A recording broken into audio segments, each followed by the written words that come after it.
માં તો વાયરસ ચેપી હતો અને એ ચેપના કારણે ખૂબ બધો ભયનો માહોલ અને હકીકતમાં ખૂબ પેન્ડેમિક હતું. પરંતુ આ જે ચાંદીપુરમ વાયરસની વાત થઈ રહી છે, હજુ પણ એમાં ચાંદીપુરમના કારણે જ તમામ ગુજરાતમાં આવતા કેસ સસ્પેક્ટેડ તરીકે આપણે ટ્રીટ કર્યા છે, પરંતુ ચાંદીપુરમના કારણે જ થાય એવું નથી. એન્સેફેલાઇટિસમાં બીજા કારણોસર પણ આ પ્રકારના તાવ, ખેંચ આવવી, ઝાડા ઉલટી થવી એવું શક્ય છે. આપણા ત્યાં અત્યાર સુધીમાં જે ટોટલ 7 ટેસ્ટ માટે મોકલ્યા હતા, 7ના રિઝલ્ટ આવ્યા છે. રિઝલ્ટ ટેસ્ટિંગ માટે તો વધારે મોકલ્યા હતા પુના, પણ 7માંથી 6 નેગેટિવ છે ને એક જ ચાંદીપુરમ કન્ફર્મ થયો છે. એટલે ચાંદીપુરમના કારણે જ આ પ્રકારના લક્ષણો ધરાવતો તાવ નાના બાળકોમાં આવે છે કે એવું વધારે પડતું છે.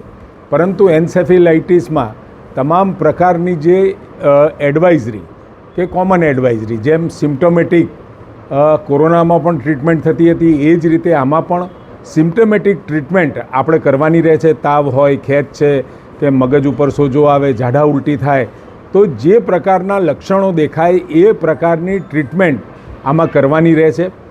પીડિયાટ્રિશિયનો અને નિષ્ણાતો સાથે વાત કર્યા પછી એક કોમન પ્રોસિજર ફોલો કરવાનું લગભગ દરેક જગ્યાએ એક સરખી, આ મેં કહ્યું તેમ એ સિમ્પ્ટોમેટિક ટ્રીટમેન્ટની દરેક જગ્યાએ શરૂઆત પણ થયેલી છે ને એ પ્રમાણે જ અત્યારે સારવાર થઈ રહી છે. અને હિંમતનગરની અંદર આપણી GMERSમાં લગભગ 14 કેસો અત્યાર સુધીમાં એડમિટ થયા છે, જેમાં 6ના ડેથ થયા છે.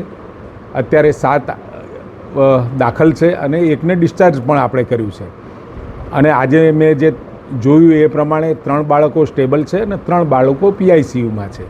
એટલે એકંદરે હવે ગુજરાતની અંદર આની અવેરનેસ સાથે સમગ્ર રાજ્યની અંદર તમામ ગામોમાં ડસ્ટિંગની, સ્પ્રેઇંગની અને કાચા ઘરો છે ત્યાં ખાસ આ ડસ્ટિંગ અને સ્પ્રેઇંગની કામગીરી કરવાના આદેશો આપવામાં આવ્યા છે.